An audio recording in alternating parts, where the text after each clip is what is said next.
The Anzac allies have put diplomatic niceties aside to send China a blunt message on military expansion in the Pacific. Beijing and Vanuatu have both denied plans to place a Chinese military base in the islands.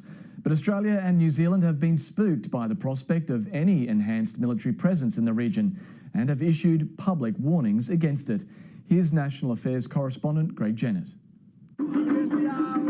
Australia and her friends wield the softest of power in the South Pacific.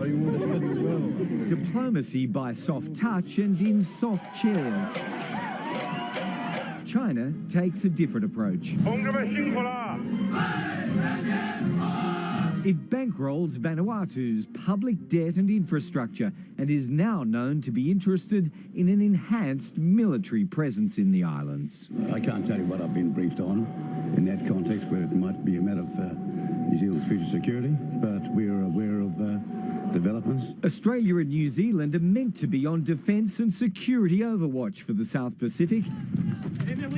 Both are aware of advancing Chinese interests and are taking them seriously. We, of course, keep a watching eye on activity within the Pacific and that New Zealand is opposed to the militarisation of the Pacific generally. We would view with great concern the establishment of any foreign military bases in those Pacific Island countries and neighbours of ours. Vanuatu's government denies it's considered any proposal for Chinese military basing on its soil.